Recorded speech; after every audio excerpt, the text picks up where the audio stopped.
back. Good. All right. So we'll be taking off where we left just before the break.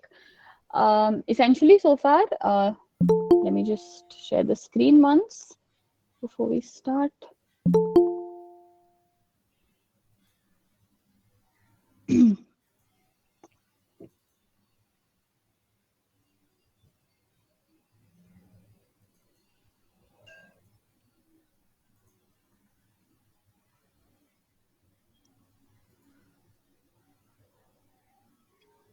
Can you all see the screen? Yes, ma'am. Yes, ma'am. Yes, All ma'am. right, great. Ma'am. Yeah. Okay. So to summarize what we were doing before the break is we were discussing, essentially we started off with, your larger differences, broad spectrum differences between qualitative and quantitative approaches. And then within qualitative, we discussed what could be the various themes under which you could undertake um, um, the study, or how you would want to categorize your qualitative analysis. And after that, we discussed what were some of the data collection techniques under qualitative, right? And then we were discussing some of those as well. Now, once you have the qualitative data in front of you, you then need to decide that depending on what kind of data that you have collected and what was the methodology for collecting of data, we then have to move ahead with the analysis of the given data, right? So in this part, in the next hour or so, we will be looking at what are the various ways in which qualitative data analysis can be done, and we'll spend a little more time on the thematic analysis. Okay, and I'll try to explain how thematic analysis actually works, and we'll also maybe try to work through one case, like a case study of how you can code the thematic analysis and what coding looks like. Okay. So to start off with your qualitative data analysis methods, you have typically 4 broad types. There are more, but these are the ones that are more frequently, utilized. So you have content analysis, narrative analysis, discourse analysis, and thematic analysis. Okay. Thematic analysis is the more prevalent approach of data analysis under qualitative. So thematic analysis is essentially, let's say you have conducted a one-on-one in-depth interview and you have 10 such interviews. Once you have transcribed, that's the last thing that we were talking about, that you have to decode, you have to write out your entire conversation, and you also add the field notes to that. And once you have the entire transcription ready in front of you, you then proceed to find certain themes. Thematic, the word thematic basically comes from that you want to find certain themes and you want to find certain patterns that are emerging from what the respondent has said. And to each theme or to each pattern, you then assign a code. Okay. So we'll do a case study and I'll be able to explain this better to you. But to each theme, you assign some word. Okay. A word is nothing but a code. And that code will help you compile all the data related to that one theme under that one code. So let's say you have 5 such codes. You will have information relating to one code, all the information under that code, all the information about the second code will be collated under the second code. And then you can further interpret and analyze that how many times has this word been used, how many times is the respondent saying this, or and that's how you can then draw out conclusions about whether they feel positively about something or they feel negatively about something or they're indifferent to something, like that. So that's how a thematic analysis is typically done. So the example that we've taken is, let's say you are a researcher who's trying to analyze raw data to explore the impact of high stake exams on students and parents. So high stake exams are what? Let's say your 12th board, your entrance exams, your graduation final exams. These are all high stake exams, right? So what is the impact of these exams on both parents and students? So if you want to do that, there will be certain words that maybe a student will use repetitively in relation to this situation of giving these kind of exams. So maybe they'll say they feel a lot of pressure, maybe they'll say they feel anxiety, maybe they'll say they feel stressed. Some people might feel, very confident. So various words are used, right? And each of these represents a theme, represents something that the person is feeling, and you can then make groups of similar themes and make codes out of them. Okay, and then you can analyze how many times a particular code is reoccurring, and then you can draw conclusions that way, right? So that entire process is basically what we call as your thematic analysis. Another type of data analysis method is your discourse analysis. Okay, I'm going bottom up on the slide. I started with thematic, now we're talking about discourse. A discourse is essentially typically to understand how let's say you're tracking a certain public speaker or a public person. Okay, so let's say you want to do a study about a certain public representative or a political figure, or maybe a student leader, or somebody who has some authority. Okay, and if they make a lot of these public appearances and they make a lot of public speeches, then you can understand or you can draw conclusions about their let's say what is their social standing on a particular topic, or what is their political inclination, or how do they feel about a particular subject at hand, by analyzing all the speeches that the person has given or all the public appearances that the person has given, right? So an example is a researcher studying a politician's speeches across multiple contexts, such as audience, region, political history, etc., to be able to conclude something about that person. Okay. So a real life example would be, currently you have the US presidential elections that are expected to happen later this year, early next year, but you have the debates that are going on right now, right? Can I finish this point and then I can take the question? I think somebody has raised their hand. Professor Nimborkar, would you like to say something, or can I finish what I was saying? Professor, I think you've raised your hand. Vishal sir, why are you raising hand?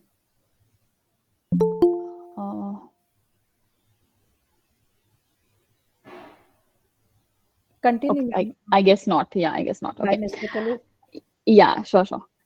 So let's say you have the US presidential elections that are going on right now, right? So we had President Biden, and now he's stepped down, and you have Kamala Harris, who's running for elections, and so you have a lot of people who, let's say, might do an in-depth study of all the public speeches. So she's on a campaign rally, right? And so is Trump, and they're giving a lot of speeches.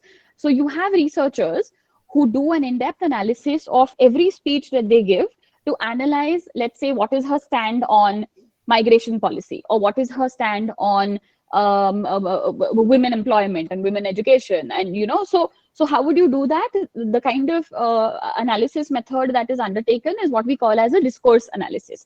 Okay, so you take the information at hand and you analyze it, keeping some objective in mind. Okay, that's what you call as a discourse analysis. Then we have another type of data analysis method, which is called the narrative analysis. Okay, a narrative analysis, a narrative, like the word tells you, is essentially building out a structure or drawing conclusions based on somebody's narrative. So narrative is nothing but somebody's version or somebody's story, right? So let's say, to understand people's perspective on a certain social norm or a cultural norm, or what they feel about something, or maybe in the field of finance, if you want to find out how comfortable people are about mutual funds, or how comfortable are people about future trading, right? It's their experience that they're sharing with you, right? It's not based on data, it's not based on anything. It's how they feel about something, or maybe what their past experience has been about future trading or options or whatever. And that kind of, if you want to capture that, then that becomes a narrative analysis. Okay, so it focuses on their story, what kind of words are they using to explain themselves, what is the language that they're using. So all of that matters. Largely, of course, these are again, a narrative analysis or a discourse analysis is typically seen in social sciences and possibly in sociology more than any other subject. It has applications in sociology. Discourse analysis can also be seen in history, but narrative analysis is more than often, like an ethnographic study, more related to sociology. So possibly not something that you will end up using, a lot of. Ganesh, you have a question?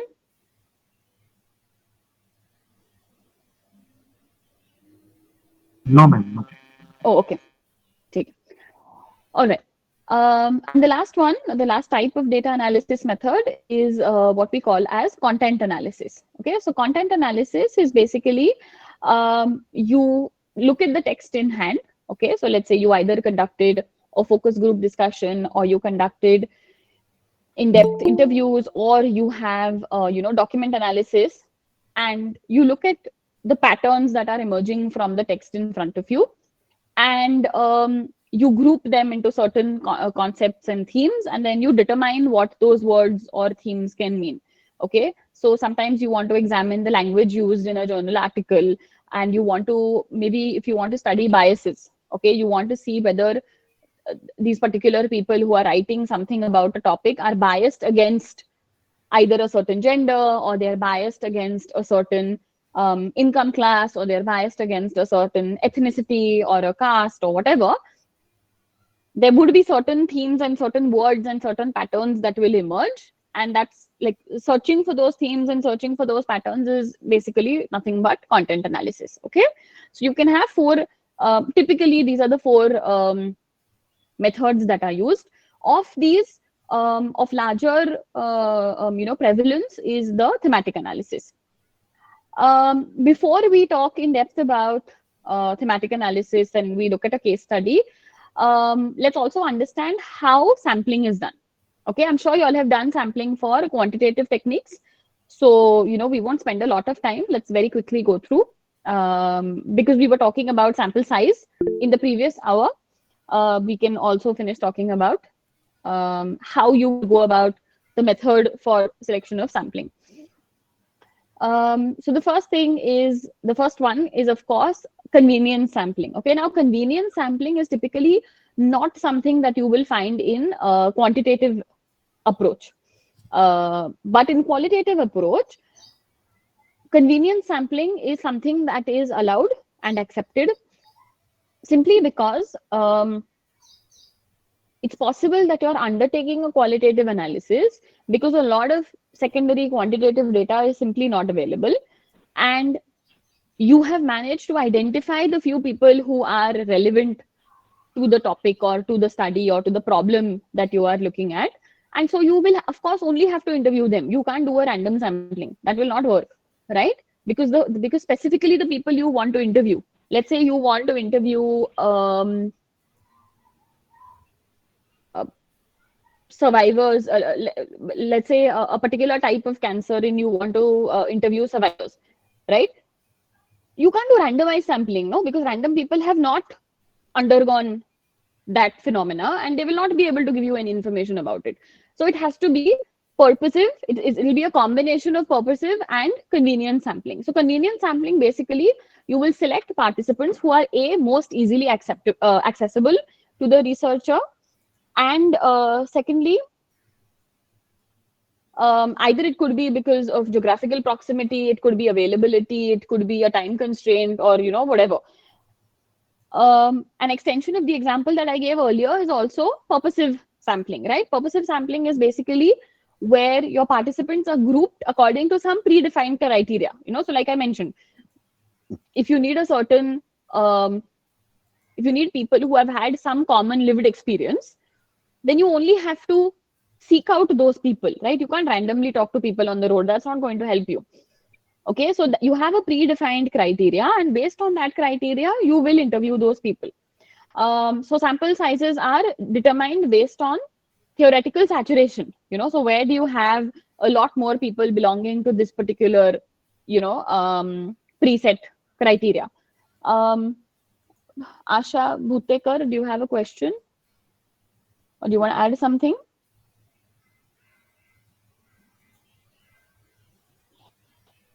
Kindly avoid raising your hands randomly. It's a little distracting. So unless you have something to say, please don't raise your hands. It becomes difficult for me to continue.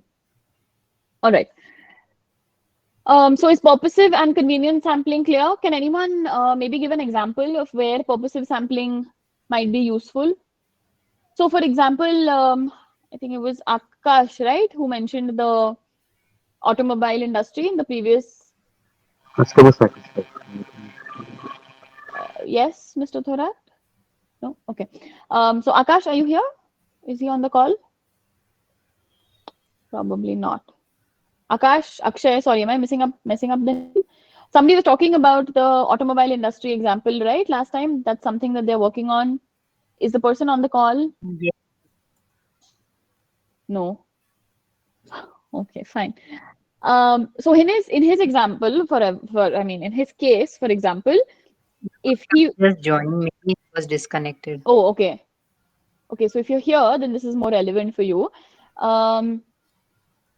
Let's say if you want to collect data from the automobile dealers, then you already have a preset criteria, right? You can't take a random sampling. It is extremely purposive because you want to find out what those dealers, have to say. So that itself is your population. So it's not the entire, gambit of people available to you. So, that way you have to be very careful in what kind of sampling you're actually going to use. The third type is what we call as snowball sampling. Everyone knows what the snowballing approach? Have you all done snowballing?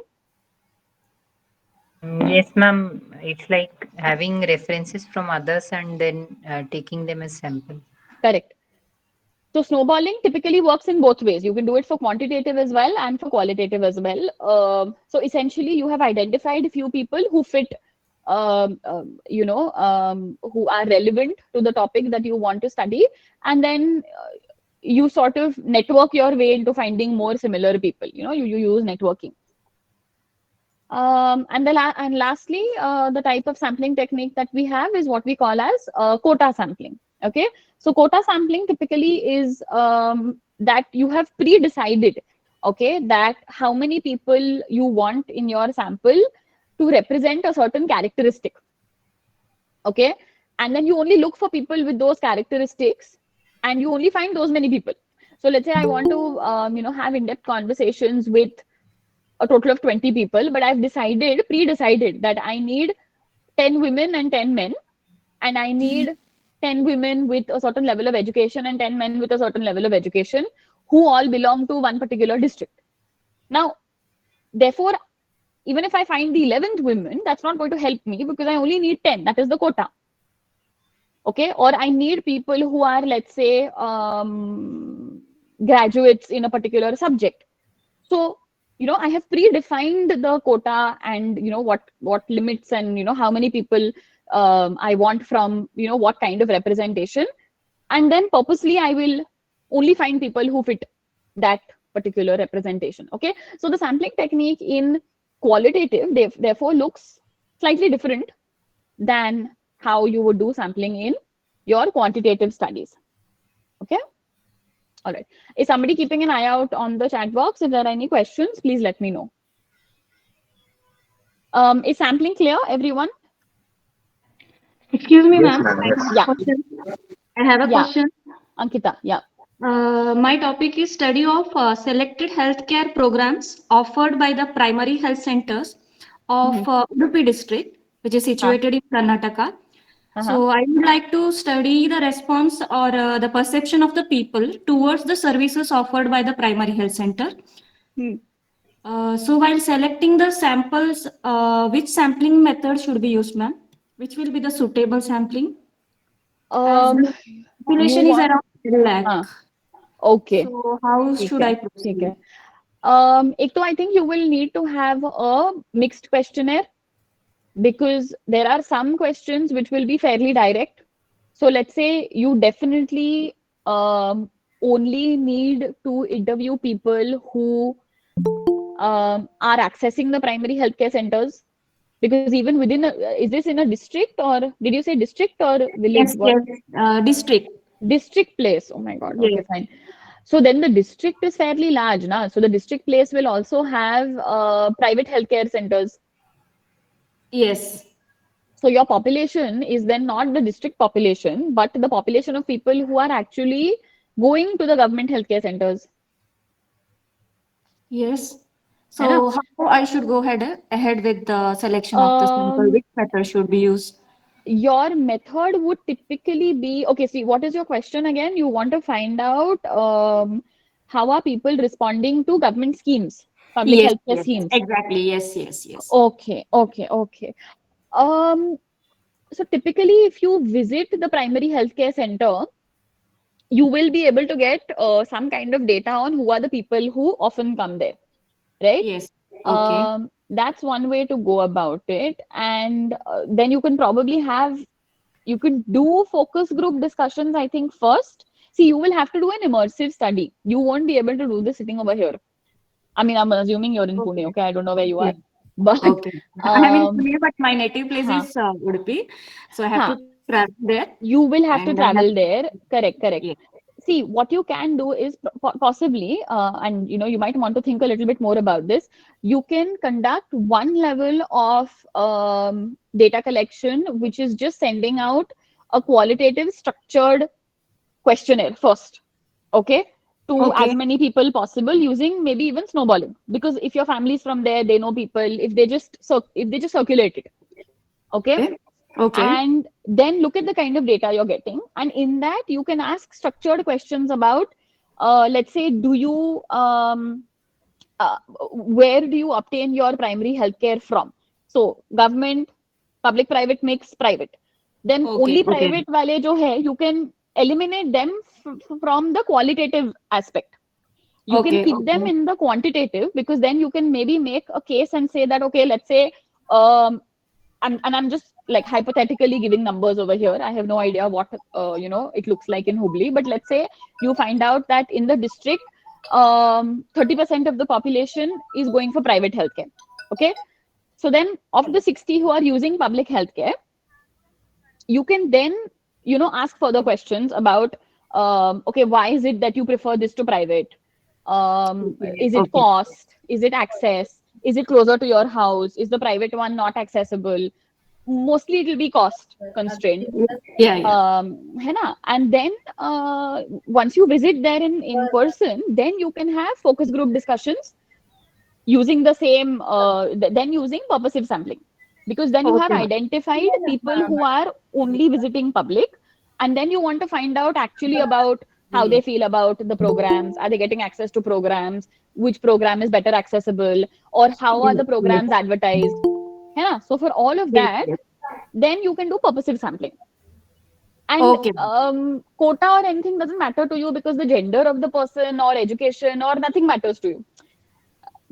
That can be any kind of people, but purposive in the sense of only people who are accessing public should give you answers now, because otherwise how does it matter? Yes. Yes. So yeah, that, Yeah. that might, Thank you so yeah, much. yeah. Thank you so much. Also, what you can do for this now is read other existing literature on similar topics and see what they have done with respect to methodology. Okay, ma'am. Okay. Okay. That Ah, referencing, it will give you more ideas basically of what else you can do. thank you so much. Yeah, all right, good. Anyone else has any question about sampling?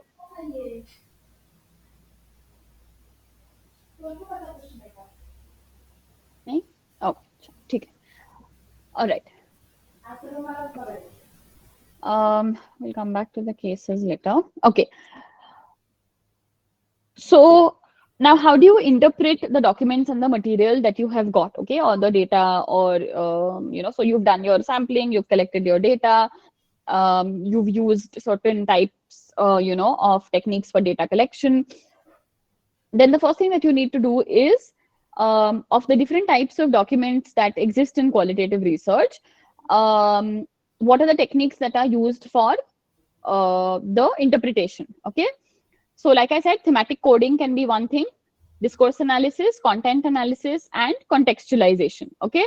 So of which we have discussed discourse, and what we will be doing ahead is looking at them in a little more detail. Okay. So in the previous slide, we've just seen what they are. Now we'll be looking at them in detail. So the first is thematic analysis, and this is where we'll go through the example now. The question I will discuss with you here, and then we will, see how to approach actually solving it. So if the question was to explore the experiences of remote work during COVID-19 pandemic, okay? So during the pandemic, several people were, you had work from home or remote work. Basically, you were not going to work. So what were the experiences that people had? So you first, we were discussing in the previous lecture, you first have to build the research question, right? So the question would be, how do individuals experience remote working during the COVID-19 pandemic? Let's say that you had structured or semi-structured interview, and you interviewed 20 individuals who were working remotely, and then you transcribed the interviews, and then you began reading through those transcripts to become familiar with the responses. And now you have to start making certain patterns, and you have to develop certain codes from that analysis. Okay. So what we have over here, and I hope everyone you can see the screen. Yes, ma'am. Yeah. Okay. So this was the question. Yeah. Now you've conducted the interviews with 20 people. You have, you began reading through the transcripts. Okay.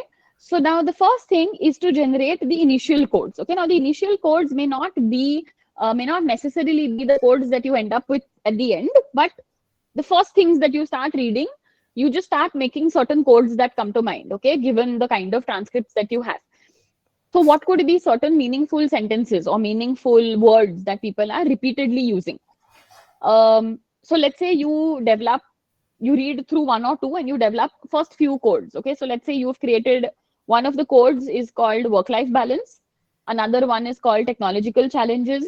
Another one is called social isolation. Okay, can you think of any other codes? What would people typically talk about if they were to describe work from home during the pandemic? One or two other examples that come to mind on now that I've given you a few examples. Stress. Stress, yes, correct. Health issues. Sorry? Health issues. Health issues, yeah, okay. Anything else? Micromanagement. Micromanagement, yes, correct.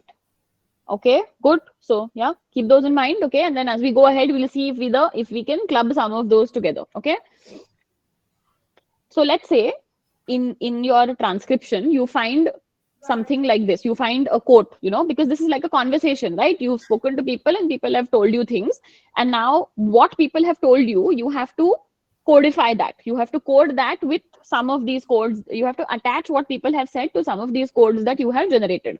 So let's say somebody says that balancing work and personal life can be challenging. It's hard to really leave the office, when you're working from home. And I'm sure some of you have experienced this, right? That you're constantly logged in because there's no real shutdown and shut off unless you sleep, because, you get up, you go to drink water, you have lunch, but, if the call rings, you come and you take it. There's no real break. Or even after 7:30, 8, there's no going home or going to work because it's all the same, right? The boundaries were very blurred. So clearly this statement that one of the respondent has given can be categorized under work-life balance. Everyone agrees? Yes, ma'am. Yeah. Then let's say in one of the other interviews, you got something, somebody says something like, there were problems with internet connectivity. It affected your ability to collaborate. Okay, if you keep getting dropped out of meetings, if you keep having problems connecting, maybe if you live, in remote areas, you don't have good access, then that also hampers your productivity. It hampers how people see you. It might hamper how your reporting manager, gives you a bonus, anything. Now, all of this can get affected. So this can be coded under technological challenge, the technical challenge, right? Yes, everyone? Yes, Yes, ma'am. ma'am. Yeah, okay. Similarly, if you had, somebody saying something on the lines of that you're missing the spontaneous interactions with your colleagues, Zoom meetings are not the same. Right now, Google Meet is not the same, right? If you were in a class in front of me, we would have been able to have a different kind of an interaction, correct? So this can be an example of social isolation, that you're missing out the social interactions with people, you're feeling cut off, from people, and that's hampering, your work. So that can be coded under social isolation. So similar, so from so let's say the 10, 20 interviews that you have read, you will keep clubbing these patterns with these kind of codes that you have made. Now, once you have done that, then you have to start grouping related codes. Okay, so you might end up with like 20, 50 codes. Okay, but then, for example, now like some of you said stress, one of you said health issues. Now, stress and health issues can actually be clubbed and can come under health, can come under, let's say, a new code which is called mental and physical health. Yes. Yeah. So everything that you had collected under stress and everything that you had collected under health issues. So maybe someone says, I don't have time for exercise. Maybe someone says, I have a lot of stress because of working at home. Maybe people who have young babies and children at home find, it very stressful because, they keep calling for them and they keep coming, in between and all. But all of this can come under like physical and mental health. Yeah. Okay, good. So yeah, so basically in this example that we've taken, what we can say is so the first step was that you just made basic codes. Okay. Then you read through your matter and you categorize certain things that people are saying under these codes. Then you relook at the codes that you have and see whether some are overlapping. That means, can you mix them and can you reduce the number of codes that you have? Okay. Uh, Are you unable to read, Abhay? Do I need to zoom in more? Are you guys not being able to see? Is this better? Yes, ma'am. Yeah? Okay. Okay. Yes, ma'am. All right. Okay, so you can start grouping the codes based on potential themes. Okay, so let's say here, what they have done is they're trying to see what all can come under work-life balance, okay, or work-life balance struggles. So blurred boundaries, okay, that you can't keep your personal and private life different. It's all one and the same. So that can come under work-life balance struggles. Impact on well-being can also come under work-life balance struggles. In fact, health can also come under work-life balance. Yeah, because you're not being able to actually manage both effectively, and that's having repercussions on your physical and mental well-being. So you review the codes that you have, and you see if some of them can actually be merged, if they are more or less overlapping in nature. And then once you have finalized doing that, you evaluate, you refine the themes that you have, and then you start representing what they mean or how many times they have occurred, and therefore what is the larger context, that what is the larger um, kind of a response that you have got. So let's say general theme seems to be that people are more stressed or that people cannot maintain work-life balance or things like that. Okay, so if you have to refine them, then typically you would keep impact on well-being, strategies for improvement, blurred boundaries, everything under work-life balance. Okay, so you keep revisiting them and you keep redefining. You go back, you read, you recode, you keep redefining, right? You need to do this back and forth at least a few times until you are confident that your themes are watertight, that you don't have anything overlapping between a couple of themes. Okay, you have to have watertight different codes and different themes. So for example, your final themes end up being work-life balance struggles, which include all of these three. technological challenges, which include connectivity issues and collaboration hurdles, and social isolation, which includes missing face-to-face interactions as well as team bondings in virtual settings. Okay, so you've gone back, you've kept reading, you've keep coming back, you keep coding, recoding, and then you have finalized these three themes or these three codes, which absolutely don't overlap between each other. Okay, and once you're done with that, then you begin writing your report. Okay, and actually explaining what the themes and the sub themes mean, and therefore what you can conclude about your topic at hand. Okay, and then that's how you end up writing your conclusions and therefore whatever recommendations you get out of that. Is this clear? Sorry. Yes, Everyone? Yeah, any doubts about this? How we would go about with the coding? Now, yeah, while we're talking about coding, now you do have certain softwares that help with this coding and help with further analysis of the coding. The extremely refined ones are unfortunately paid softwares. You do have a few free softwares available online. I will leave you with a few names at the end of the session. But all of this can also very much be done by hand. Okay, so if you have only a few interviews and they're not extremely elaborate, you can do it. The softwares are typically for people who are using qualitative techniques alone. That means they are entirely relying on qualitative techniques, which means the number of interviews will be a little more than what you guys will do. And the nature of the interviews will probably be much more lengthier than what you do, right? And so in those examples, you have certain softwares that can be used for thematic analysis and coding. Okay, but essentially what the software does is also typically is exactly what I have told you. The software will do the same thing that we have done now. And even for the software, the first set of codes you only have to generate. Okay, so you of course need to know how the process is to know whether or not the software is doing it rightly or not, right? You can't just depend on whatever answer you get.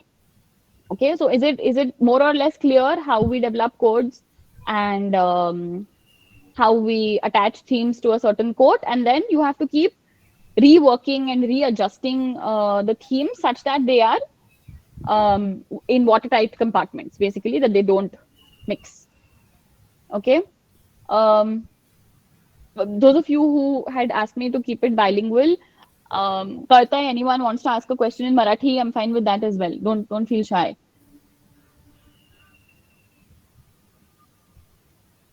Is it clear? Asha Bhutekar, you keep raising your hand. Do you have a doubt? Yeah, you can say something. Asha, she keeps raising her hand. Can someone find out what the issue is? Okay. All right. So ma'am, that's this thematic. happened. Sorry? I didn't catch that. Chinmay, what were you saying? Actually, it happened in previous lectures also. She raised hand Ha but ha. didn't say anything. Yeah, that's what I'm not understanding why. Chalo, anyway, ठीक है. Okay, so thematic analysis is clear. Everyone? Yes, ma'am. Yeah, okay. Good. All right, all right, all right. So all right, good. Vaibhav, good. Asmita, all right, good. Um, so now let's examine the other three just a little bit in detail so that you have some understanding about that as well. So other than thematic, we have something that we call as discourse analysis. Okay, discourse analysis is, like I said, going through, let's say, political speeches, or you also these days have online forum discussions. So within let's say within Facebook or within Twitter, right? These are online forums, and you have on a particular topic, you will have several people writing things, and you'll have back and forth conversations and chats. So let's say you want to do an overall study about what maybe a certain section of the society feels about something.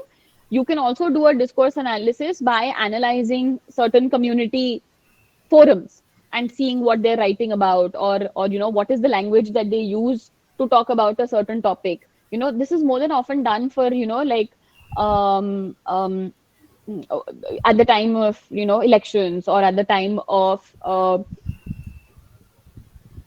certain major event that is happening in the country. If you want to get a feel or a pulse of what do people think about it, you can do this kind of a discourse analysis as well. Okay, is it clear? And you can see what kind of Yes. patterns emerge out of it.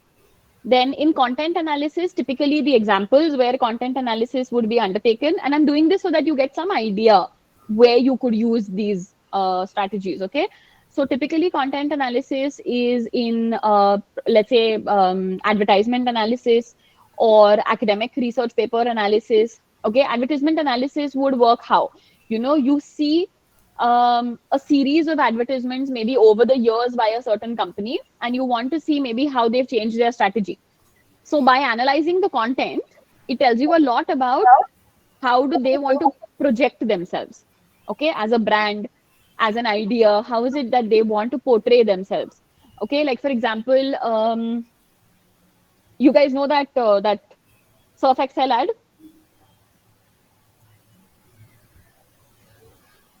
Dag Yes, ma'am. Achhe. Daag achhe Oh, hain. yeah, correct. See, so this is a comparatively newer quotation that they have started with, right? You've had Surf Excel ads like for the last 10-15 years. Now, if someone wants to do an analysis to find out how they are trying to project their image of the product, okay, you can do a research of how those advertisement trends have changed over the years in terms of what is the content of the ad, what are they trying to show. Okay, or for all of these Bonvita, Boost, Complan, and all of these. Okay, typically initially, if you remember the earlier years, it used to be about cricketers and people running, and basically it was a lot more about being as strong as somebody, or being as fit as somebody. Okay, and it was typically more male centric.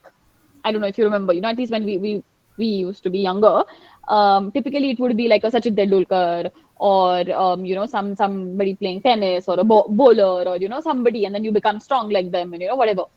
Nowadays it's a lot more about the Complan mom. I don't know if you've noticed, right? So she'll give the kid the drink or whatever, the Bonvita or Boost or whatever, and then like she'll participate with the kid in everything.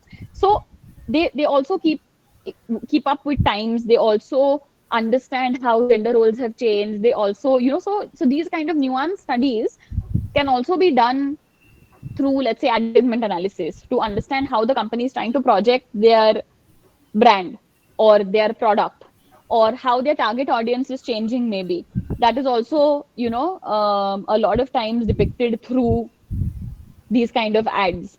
So if they want to have a more mass appeal, or whether it's only a luxury brand, so how they advertise and who they show in those advertisements. Okay, that also matters. So these things are very interesting. Like you can have a lot of kind of analysis that is done via media and advertisement analysis. Of course, academic paper research, everybody knows. So typically your literature review is nothing but, in a way, a content analysis, right? Because you're going through typically the common papers that are talking about a common problem, and what are all the solutions that they come out with, and then you identify the gap, and that's the gap that you work on, right? So it's a format of content analysis itself. um, the next so content analysis is done, thematic analysis is done. Contextualization is something that we'll talk about. Contextualization is basically understanding, so putting something in context, right? So we often use this term that don't take something out of context, or to put something in context. Basically, you can have a large number of documents, or you can have a large amount of data, but unless and until you read them, keeping in mind the context in which they were written, or the time period in which they were written, you can often misanalyze and misinterpret them. Okay, and this often happens. Like for example, I don't know how many of you follow this whole woke culture, but there was this whole thing about काय तुझ्यावरती depend आहे. um, uh, So I mean, I'm sure you're all aware about this cancel obviously तर culture, जाईन मी. right? Anything and anyone that is not correct according to, whatever modern standards, you sort of काय आपल्याला गडबड आहे का? using the नाही. internet cancel the person. Okay, it basically means you don't follow them and you don't buy their products and whatever, right? So there was this huge hue and cry about how many of you are familiar with the author Enid Blyton, writes children's books. काय काय करायचं मी? सांग मला. Yeah, great. Okay, Vedika. So there was this entire protest about, I think maybe about a year ago or so, of canceling her. Okay, now she's no longer even alive, but of canceling her, and she's written books like, from 50, 60 years ago. Why? Because she did not adequately represent all sections and segments of the community. So she's a British author, and typically all the characters in her books would be white people, okay, white European people, and she didn't really represent African Americans in her stories. Now, this is where contextualization is important, okay, because in 2024, when we're more aware and we're more inclusive, and as a world we have changed and representation has changed, today saying that somebody 60, 70 years ago did not adequately represent somebody, and therefore let's cancel them today, सकाळी makes लवकर no sense, उठायचं आम्ही. right? Because she wrote in the era where she was alive and what she saw around her. If the society was not inclusive at that point of time, you can't blame some person for not being inclusive, right? The society as a whole was not inclusive. So reading those books today out of context, without understanding the time period and the age and the era in which those books were written, and then just saying that, okay, now nobody should read those books in today's world, makes no sense, right? Do you get what I'm saying with contextualization? Can you think of any examples in real life about contextualization? Any similar examples come to mind, or anything else comes to mind? Ma'am, basically contextualization. Hello. Yeah, I think Research means we have to find out the content related to us. Like if I'm working on travel agencies, then there must be many write-ups and many things available regarding travel agencies. But what specifically I am looking for, I should refer only those things. Am I right? Correct. And no, I mean, you can refer to all of them, but let's say if you find some document which is respect to a certain, I mean, if it's like a historical document, or if it is specifically talking about certain countries, you can't randomly just apply it to all and say that, oh, okay, fine. So, this has to be applicable to everything or everyone or all countries or all regions or whatever, right? Because you have to look at that document or that text, keeping in mind the context from where it is coming, what is its history, what was its logic, why was it written, right? And then if your situation exactly matches that situation, then you can, okay, generalize. But if it doesn't, then you can't, out of context, put two and two together and say, ki, acha, okay, so therefore it is applicable. Okay, is it making sense? Yes. Yeah, okay. Akshay, you're trying to say something? You Yeah, unmuted hi. yourself. I have I have two examples from poetry. Ambedkar was an eminent poet, so he used to write poems inclusive of the biblical or Greek mythology, or similar to that Namdev Dasa, revolutionary poet. So he used to write poetry including the slums and the that kind of language or the broad culture. So it may not be relevant sometimes. We may not find it relevant, but at the same time, we cannot be judgmental and just outright cancel it. Absolutely. You can't be dismissive, right? Unless you understand where it comes from and Yeah. why maybe at that point of time it was important. Okay, it may not be relevant today. It's fine. You can say it's not relevant today, but you can't cancel something. Yeah. So like that way. Yeah. Okay. Right. Good. That's a good example. Anyone else? Anything? Okay. So let's look at the examples. Okay. So typically, of course, let's say anything that has a historical context to it, right? So if you're analyzing, like previously I had taken the example about, let's say if you're studying a certain war, okay, and you have now here, so the researcher is examining personal letters from World War II that maybe were written from somebody, from maybe like a soldier to his general, or from, a general back home to his wife or to his girlfriend or whatever. Then you have to understand that what was the scenario during the war, what were people's mindsets during the war, right? What was the overall social surrounding in which they were there, right? A lot of these things. So you have to keep all of this in mind whilst reading those letters, and accordingly draw conclusions from them. You can't apply those letters to today's real world and then draw conclusions. Yeah. So as a researcher, you need to have the ability to put yourself in the shoes of the people who at that point of time were writing those letters. Try to imagine, so read enough about the surroundings, the socio-political features of that time, the geographical features, everything, and then try to understand the context in which they were written, and then make your conclusions or whatever findings that you can draw out of those. Okay, I hope that's clear.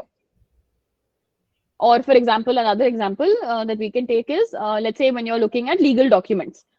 Okay, so let's say if you're doing, some social justice kind of research and you're studying legal documents, like what were the court's decisions. Okay, so you also have to understand that what was the year in which this decision was given.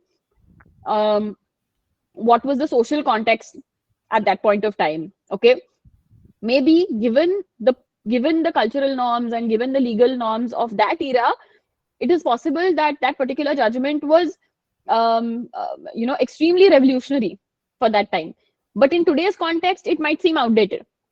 Okay, but you can't judge it in today's world, right? You have to judge it in the world when the judgment was actually given. Okay, and if you think about it, not from a purely research point of view, but that's also why laws keep getting amended and they keep getting revamped, right? I mean, if you think about the LGBTQI or any of those rules and regulations, the legal stand on these topics today is not what it was at the time of independence, no, because the society has evolved and the society's requirements and needs and wants have changed, and therefore things are changing. But if you take a judgment from the 50s or from the 60s or from the 70s and just pass commentary on it today, that's not fair, because you have to understand what was the society like in the 60s, what did people want from the judiciary, what was the judiciary giving them, right? So you have to put it in context, basically. Is this clear? I think there was a question in the chat box. Should I take the question?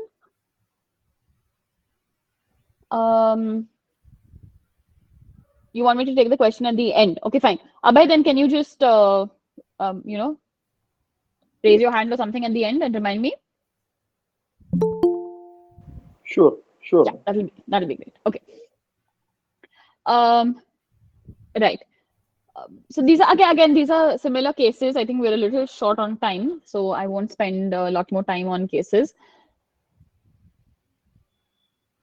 Okay, when you're doing document interpretation or any qualitative analysis, there were some things that you need to be aware of. Okay, there are some considerations that any researcher needs to keep in his or her mind.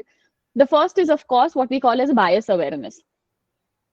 You have to be extremely aware as a researcher that your inherent biases about a particular topic or a document cannot seep into your conclusions, which is also why qualitative analysis is extremely difficult. Okay, this is something that we call as reflexivity. I mean, you can go and Google it up a little bit more later. Reflexivity basically means, as a researcher, you need to keep your opinion about your topic separate from what conclusions you are drawing from the respondents. You may not agree with what they're saying. You may think your opinions can be contrary to what is coming out of the research, but you cannot let that bias seep into your writing report or whatever.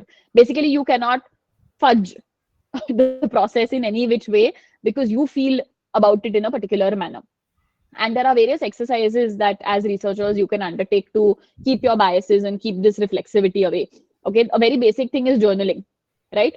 So at the end of every discussion that you have, at the end of the day, after you're done with your transcription and everything, sit down and journal your thoughts about it and just get it out of your system. So that when you start actually writing about the interview, your biases are not, creeping in. The next thing is authenticity and reliability.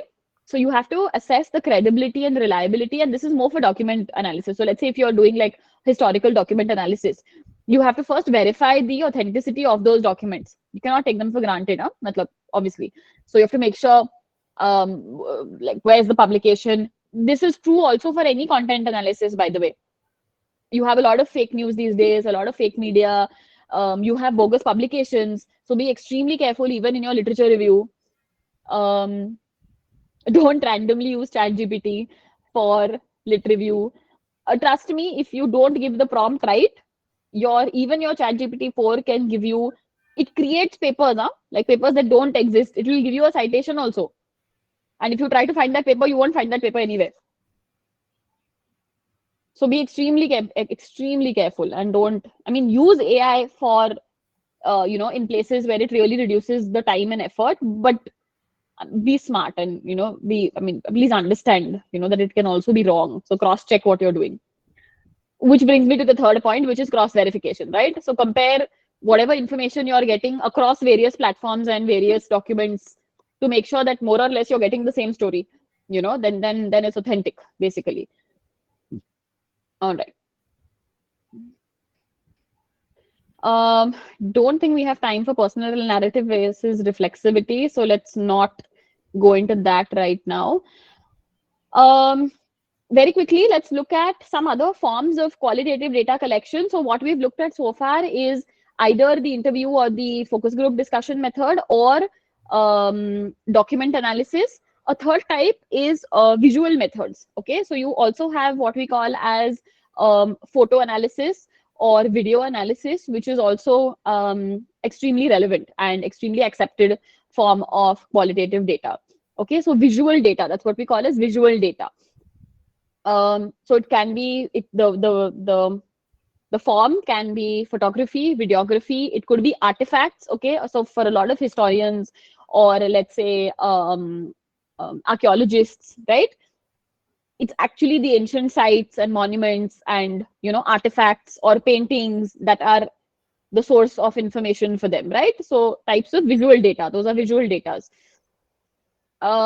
You can collect it either via sketching it, or visual ethnography, or photo voice. Photo voice is like where people are using photography to express their experiences and their perspectives. Okay, so that is also, these are all accepted forms of qualitative methods.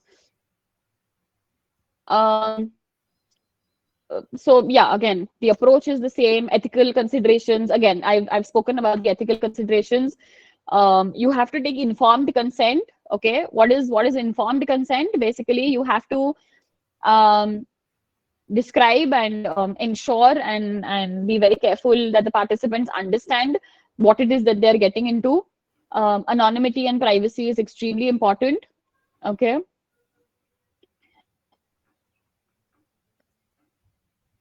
Yeah. So visual data, of course, has its own challenges, and I don't think any of you will be undertaking, visual data.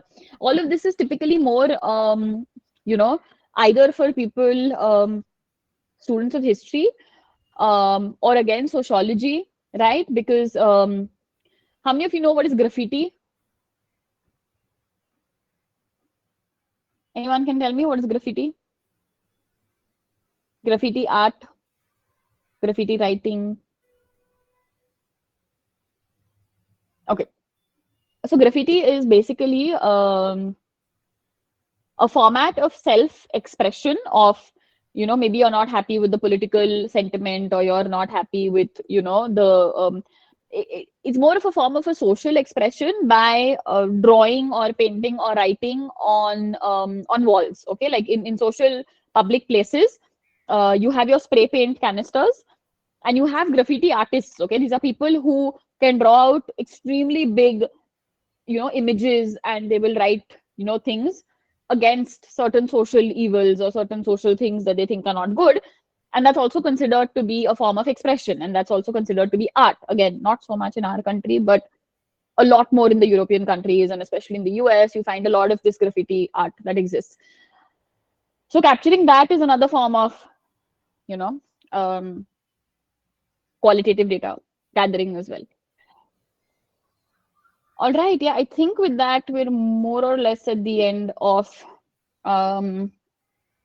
this is not really relevant to y'all. So yeah, sentiment analysis is also not relevant to y'all. Yeah, so I said I would, Taggit is one of the softwares that you can use for thematic analysis.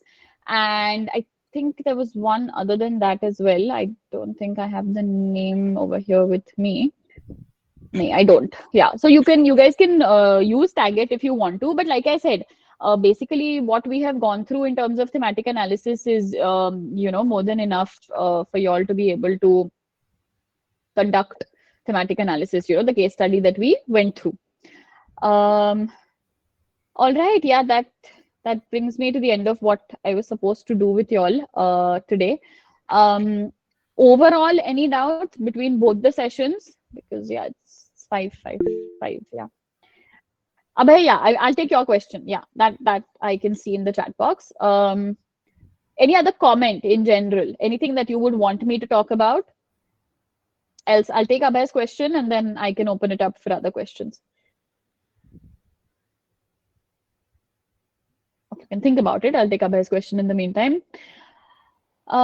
Study of accidents occurred on Samruddhi Highway. That's your topic of study. But I just thought of. but Abhay, that's not much. Oh, okay. Okay. Yeah. This is an example under what? I mean, anything in specific that you're giving me? What you told us in 2 sessions, if I have understood correctly. Okay. Simple yeah, example. Yeah. Okay, yeah. So quantitative would be number of accidents, number of casualties, number of survivors, correct? Qualitating, interviewing the survivors, yes. Medic, police, yes. But even here, now, I'll go one step forward. Just the interviews may not necessarily make it qualitative. So it depends on what is the nature of the interviews. If the questions that you need to ask them are still fairly like, yes, no, binary on a scale of something, what could be the top 5 reasons why you think the accident happened, then all of that can still be converted into data and you will still end up doing a quantitative, you will run quantitative techniques on it. But if you want to take, maybe discussions or one-on-one in-depth long form interviews to find out maybe I don't see how qualitative would fit in this example because it's more or less structured format. Now this would not really require qualitative unless where would you apply qualitative over here? Maybe I want to add the fleet operators or transporters also, their experience, their challenges, why it is happening, if they can contribute. No, but I'm trying to understand like how many of those questions would have I mean, they would be open-ended, but would they really be of the type where it's extremely descriptive? It would be more or less, I think, short answer format, right? It'll either be something related to the speed or the quality of the road, or, you can categorize it. It's not something that's extremely free flow and, like conversational. So I'm not being able to think of where we could apply like a focus group or in-depth interview in this example. I mean, the first part is all clear. So you can have a questionnaire, but like I said, it will be more of a structured questionnaire. Okay. Yeah, it will end up becoming a quantitative based study. Okay. Yeah. Right. Got it. Yeah. Thank you. But it's a good exercise. I hope all of you do this at the end of the session. I mean, even if you don't share it with me, it's okay. Try to think of an example where you would maybe, be able to apply what was discussed in class today, even if not directly to your own, topic. but it's a good exercise to undertake. All right, anything else? Any questions regarding your thesis or any doubts about what we've discussed today? Anything you might want to add?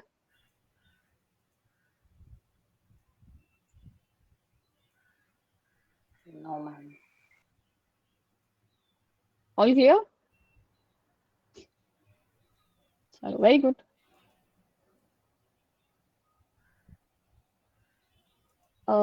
Mari ma'am, I don't think they have any doubts. Anyone has doubt related to your research? No, ma'am. Actually, we have Can I not worked a conclude? lot on the qualitative part, so practical Okay, applications brings more clarity. So we'll try to do all these, मतलब जो भी आपने बताया, we'll try to apply it somewhere. Then we can definitely have some questions. correct. No, yeah, makes sense. Yeah. Can I conclude? Okay, there is no any doubt related to their research or any session. On behalf of Professor Ramkrishna More College, Department of Commerce, I would say thank you to Dr. Saylee Madam.